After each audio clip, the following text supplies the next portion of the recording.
మీ ఎలాంటి వ్యాపార ప్రకటనలకైనా వెంటనే మా ఛానల్ సంప్రదించండి. అందరికీ నమస్కారం. నేను శిరీష. ఈరోజు మనతో పాటు ఉన్నారు ప్రముఖ ఆధ్యాత్మికవేత్త, ఆస్ట్రోన్యూమరాలజిస్ట్ జయప్రద గారు. అమ్మతో మాట్లాడదాం. అమ్మ నమస్కారం. నమస్తే అమ్మ. శ్రీమాత్రే నమః. అమ్మ, చూస్తుండగానే ఈ 2020 సంవత్సరం గడిచిపోయింది. సో ఆంగ్ల నూతన సంవత్సరం 2026కి అడుగు పెడుతున్నాం. ప్రతి ఒక్కరికి ఉండేదే మా రాశి వారికి ఎలా ఉండబోతుంది, ఎలాంటి జాగ్రత్తలు తీసుకోవాలని. ముఖ్యంగా చూసుకుంటే కుంభరాశి వారికి ఈ మాసం అంతా అంటే 2026 ఇయర్ మొత్తం ఎలా ఉండబోతుంది, ఎలాంటి జాగ్రత్తలు తీసుకోవాలి, ఏ దైవాన్ని పూజించమంటారు? ఖచ్చితంగా అమ్మ, 2026 కుంభరాశి వాళ్ళు తీసుకోవాల్సిన జాగ్రత్తలు చాలా ఎక్కువగానే ఉన్నాయి. జాగ్రత్తలు తీసుకుంటూ ముందుకు వెళ్తే అన్ని అనుకూలంగా వీళ్ళకి అంటే వడ్డించి విస్తలాంటి జీవితాన్ని మనం హ్యాపీగా తినచ్చు కూర్చొని. అలాంటి లైఫ్ అనమాట వీళ్ళది ఎప్పుడు కూడా. కుంభరాశి వాళ్ళకి ఏంటంటే ఏది వచ్చినా ఏ కష్టం వచ్చినా వాళ్ళు దాన్ని హ్యాండిల్ చేసేసుకుంటారు. పర్లేదు లేదని చెప్పేసి. బాగా పాజిటివ్ ఉందనుకో ఇది మాదే అని చెప్తారు, బాగా నెగిటివ్ ఉందనుకో ఇది మాది కాదని చెప్తారు అనుకుంటారు.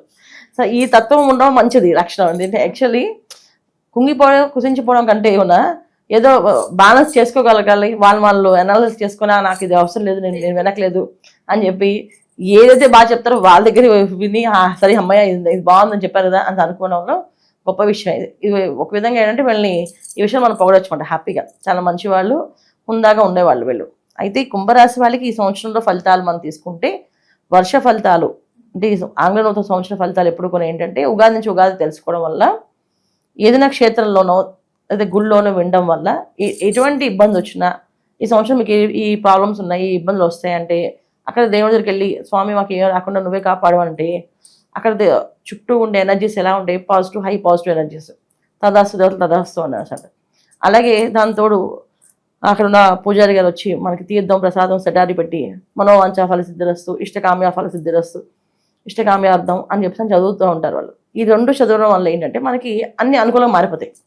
ఇప్పుడు మనం ఏదైతే వింటున్నామో జనవరి నుంచి డిసెంబర్ దాకా ఫలితాలు ఇవన్నీ ఏంటంటే 2026 మొత్తం కలిపితే వచ్చిన నెంబరు 10, అంటే 0 తీస్తే 1 నెంబరు. 26 అనే ఓన్లీ తీసుకుంటే 8 నెంబరు, అంటే 1 and 8 కాంబినేషన్. అలాగే 1 నెంబర్ తీసుకుంటే కూడా ఒక రకమైన ఫలితాలు, 8 నెంబర్ తీసుకుంటే ఒక రకమైన ఫలితాలు. ఈ రెండు ఫలితాలు ఏంటి? ధర్మ పరిపాలనే. అంటే ఇక్కడ 1 నెంబరు పరిపాలన ఎప్పుడు ఎలా ఉంటుంది? సూర్య భగవానుడిది. ఎప్పుడు కూడా ఏదున్నా నిజాయితీగా ఉండాలి, ధర్మంగా చేయాలి, అప్పుడే ఆయన అనుగ్రహిస్తారు. ఇక్కడ 8 నెంబర్ ఏంటి? శని కన్మాధిపతి. సో కర్మ ఏదైతే ఉందో అది కంప్లీట్గా నువ్వు అనుభవించాల్సింది. ఇప్పుడు నీకు ఈ క్షణం నువ్వు కాసేపు ఏడవాలి, ఖచ్చితంగా నువ్వు ఏడవలసింది. నాకు ఏడుపు రాదండి అంటే కంట్లో దూలు పడుతున్నావు టైంకి, ఆటోమేటిక్గా నీళ్ళు వచ్చేస్తాయి కదా. ఆ నలక కోసం చాలా కష్టపడతావు కదా, ఏడుస్తావు కదా. ఇది కర్మ అనమాట. అంటే మన కర్మ అనుభవించాలి అన్నప్పుడు అది ఎలాగైనా అనుభవించాల్సింది. అది నేను ఇంత హుందాగా ఉంటా, నాకు అవసరం లేదంటే ధూళి పడుతుంది కంట్లో, లేదా ఏదైనా తినేటప్పుడు మనకి వస్తుంది కదా, తలుచుకున్నారు ఎవరు అనుకుంటే బాగా దగ్గు వస్తుంది విపరీతంగా, వచ్చేప్పుడు ఆటోమేటిక్గా కాస్త కష్టపడతాం. ఇది అనుభవించేది కర్మ. అందుకని ఈ సంవత్సరం అంతా ఏంటంటే వీళ్ళకి రెండింటికి సిద్ధంగా ఉండాలి. ధర్మ పరిపాలన చేసే వాళ్ళందరూ హ్యాపీగా ఉండొచ్చు, ఎటువంటి ఇబ్బందులు లేవు. అంటే ధర్మంగా బతికేవాళ్ళు, మనిషికి సాయం చేసేవాళ్ళు. నా పని తప్ప పక్క వాళ్ళ పనితో సంబంధం లేదు, నా పని అయితే నేను చేసుకుని వెళ్దాం, పక్క వాళ్ళకి ఏం జరిగింది నాకు అవసరం లేదు, పక్క వాళ్ళతో సంబంధం లేదు నాకు అనుకునే వాళ్ళకి అనుకూలంగా ఉంటుంది. పక్క వాళ్ళతో ఒక సినిమాలో చూద్దాం, దాన్ని ఎంజాయ్ చేద్దాం అనుకునే వాళ్ళకి ఒక రకంగా ఇబ్బంది పడే అవకాశం ఈ సంవత్సరంలో కుంభరాశి వాళ్ళకి ఉంది. ఎందుకంటే వీళ్ళకి రాశిలో రాహువు శని భగవానుడు వక్రించి మళ్ళీ నార్మల్ స్థితికి వచ్చేసి ఆయన మీన రాశిలో ఉంటాడు. అంటే రాహువు శని, తర్వాత అతిచారంలో గురువు 6వ స్థానంలో. ఇక్కడ వీళ్ళకి కుంభరాశి 2వ స్థానంలో శనేశ్వరుడు, 6వ స్థానంలో గురువు. ఈ 2 గ్రహాలు ఇలా ఉండడం వల్ల ఏమవుతుందంటే ఏ పని చేసినా కష్టంగా స్టార్ట్ అవుతుంది. ఫస్ట్ కష్టం, తర్వాత సుఖం. అందరికీ ఏంటంటే ఫస్ట్ సుఖం, తర్వాత కష్టం అనుకుంటాయి. వీళ్ళకి మాత్రం ఫస్ట్ టఫ్గా ఉంటుంది, తర్వాత ఈజీ అవుతుంది. ఉద్యోగం కొత్త ఉద్యోగం వస్తుంది, ఆ ఉద్యోగంలో అందరిని అర్థం చేసుకుని కొంచెం కష్టం ఉంటుంది వీళ్ళకి. కొంతకాలం నడిస్తే కానీ అది వీళ్ళకి అనుకూలంగా మారదు. అలాగే కొత్త వ్యాపారం స్టార్టింగ్ డబ్బులు ఏం రావు, 6 నెలలు 7 నెలల దాకా నడిపిస్తూ ఉండాలి, రన్ చేస్తున్నారు దాన్ని, అప్పుడు డబ్బులు వస్తాయి వీళ్ళకి. సో ఇలాంటి సిచ్యువేషన్స్ ఈ కుంభరాశి వాళ్ళకి ఉంది. ఇక విద్యార్థుల విషయంలో వస్తే చదువుతారు, అరకెళ్ళకి మర్చిపోతుంటారు, ఎంత చదివారో అంత మర్చిపోతుంటారు. అతిగా ఆహారం తింటూ ఉంటారు ఎక్కువ, అంటే ఎక్కువ తినాలనిపించే కోరికలు ఎక్కువ పుడుతుంటాయి. అది వండుకుని తిందాం, ఇది వండుకుని తిందాం, ఇది చేసుకుని తిందాం, ఇక్కడికి వెళ్ళి తిందాము అని చెప్పేసి ఎక్కువ తింటూ ఉంటారు. దీనివల్ల ఏంటంటే కాస్త ఎక్కువ అతిగా తింటే ఏమొస్తుంది, కాస్త రోగం కూడా ఎక్కువ వచ్చే అవకాశం ఉంటుంది. ఇలా కుంభరాశి వాళ్ళకి ఈ సంవత్సరంలో కొన్ని విషయాల్లో కష్టం అనేది కనిపిస్తుంది.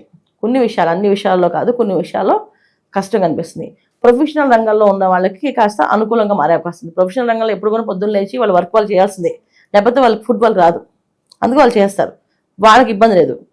ఏదైతే వ్యాపారాలు మనకి ఎక్కువ ఏ వ్యాపారాలు అంటే ఈ స్టాక్ సంబంధించిన మార్కెట్ సంబంధించిన వ్యాపారాలు చేసే వాళ్ళకి కాస్త చూసి స్టాక్ మార్కెట్లో ఉన్న వాళ్ళకి కొంచెం ఆలోచించి అడుగు వేయాలి.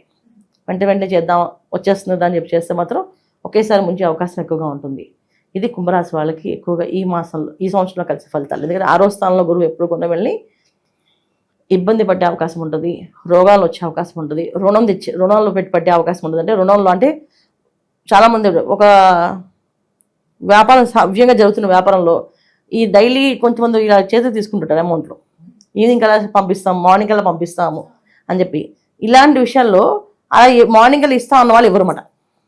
సో అందుకే ఈ సంవత్సరం కుంభరాశి వాళ్ళు ఇలా ఎవరికైనా అప్పులు ఇస్తున్నారు అనుకుంటే ఆపండి, చేయబదులుగా లేకపోతే మాకు షేర్ చేస్తున్నారు. ఈ పొద్దున ఒక బ్యాంక్ అకౌంట్ నుంచి మళ్ళీ ఇంకో అకౌంట్ మారుస్తుంటారు. ఇలాంటి వ్యాపారాలు ఏంటంటే డబ్బుతో సంబంధించిన ఏ వ్యాపారం చేస్తున్నా సరే అది కాస్త వారు ఆలోచించుకొని ప్రారంభం చేయండి. ఊరికి చేస్తే మాత్రం ఖచ్చితంగా లాస్ అనేది కనిపిస్తుంది. ఇంకా కుంభరాశి వాళ్ళకి తీసుకోవాల్సిన జాగ్రత్తల్లో ఏంటంటే అప్పులు చేయకూడదు. ఈ సంవత్సరం వీళ్ళు అప్పు చేస్తే అప్పు తీరదు, ఈ జన్మకు తీరదు, అలా ఉండిపోతుంది. అది క్రెడిట్ కార్డ్ అయినా అవ్వచ్చు, లేకపోతే ఏదైనా చేబదులైనా కావచ్చు. చేబదులు అప్పు తీసుకున్నా తీరదు, అప్పుగా తీసుకోకూడదు. ముఖ్యంగా మంగళవారాలు శనివారాలు అసలు అప్పు చేయకండి. ఒకవేళ అప్పు తీసుకునే పరిస్థితి వస్తే మంగళవారం శనివారాలు అసలు చేయకండి, చేస్తే అది తీరకుండా కష్టపడే అవకాశం ఎక్కువగా ఉంది. ఇంకా మిగతా విషయాల్లో తీసుకుంటే స్త్రీల విషయంలో కుంభరాశి వాళ్ళకి వివాహాలు అయ్యే అవకాశం ఉంది.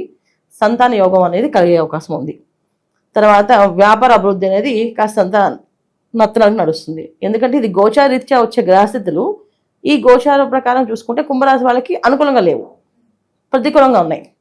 కానీ పర్సనల్ జాతకంలో అనుకూలంగా ఉంటే బ్రహ్మాండంగా యోగిస్తుంది. ఇప్పుడు కుంభరాశి అనుకుంటే పేరుతో తీసుకుంటూ ఉంది, నక్షత్ర వయసు తీసుకుంటారు కొంతమంది.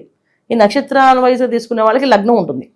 సో లగ్నానికి రాహు ఏమయ్యాడు, శుభగ్రహమా పాపగ్రహమా ఆయన అయి ఉంటే వాళ్ళకి పాపగ్రహం కాకుండా శుభగ్రహం అయి ఉంటే యోగాలో ఉండొచ్చు. నేను చెప్పిన ఏమీ ఉండకపోవచ్చు, వాళ్ళు హ్యాపీగా సంపాదించుకోవచ్చు, బాగా బిజినెస్ ఫాస్ట్గా వెళ్ళొచ్చు. అందుకే పర్సనల్ జాతకాన్ని ఒకసారి చూపించుకొని జాతకంలో ఎటువంటి యోగాలు ఉన్నాయి, ఈ జాతక ప్రకారంగా నేను ఇప్పుడు ఇల్లు కట్టుకోవచ్చా, లేకపోతే ఏదైనా వ్యాపారం మొదలు పెట్టుకోవచ్చా, ఉద్యోగం మారచ్చా, లేకపోతే ఇల్లు కొనుక్కోవచ్చా, లేదా ఈ స్థలం మారచ్చా, ఈ ఊరు మారచ్చా, ఇవన్నీ కూడా పర్సనల్ జాతకంలోనే వస్తాయి. గోచరీత్యా అయితే ఏం చేసినా వీళ్ళకి ఏ అడుగు వేసినా అది కష్టంగా మారుతుంది తప్ప సుఖంగా అయితే మారదు. ఇది గోచరీత్యా ఫలితాలు అనమాట. ఇది కుంభరాశి వాళ్ళకి. అమ్మ ముఖ్యంగా మరి ఈ ఇయర్ మొత్తం అనుకూలంగా ఉండాలంటే ఏ దైవాన్ని పూజించమంటారు, ఎలాంటి పరిహారాలు చేసుకోవచ్చు అంటే?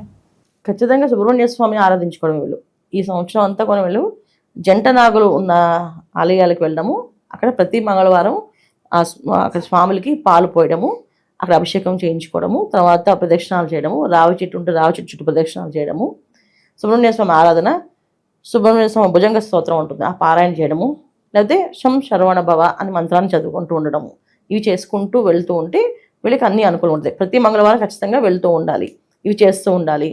మంగళవారాలు ముఖ్యంగా ఏంటంటే మద్యపానానికి తర్వాత తినకొని ఆహారానికి కొంచెం దూరంగా ఉండాలి. అది అంటే మద్యపానం మాంసాహారం ఈ రెండింటికి దూరంగా ఉండాలి, ఉంటే వీళ్ళకి అనుకూలంగా ఉంటుంది. ముఖ్యంగా ఈ సంవత్సరం అంతా వీళ్ళు ఎగ్గి తినకుండా ఉంటే ఇంకా మంచిది. అది ముట్టుకోకుండా ఉంటే ఇంకా కొంచెం అదృష్ట యోగాలు వచ్చే అవకాశం ఉంది. అమ్మ ఓవరాల్గా 2026లో కుంభరాశి వారికి ఎలా ఉండబోతుందో తెలియజేసినందుకు ధన్యవాదాలు. నమస్తే. శ్రీమాత్రే నమః.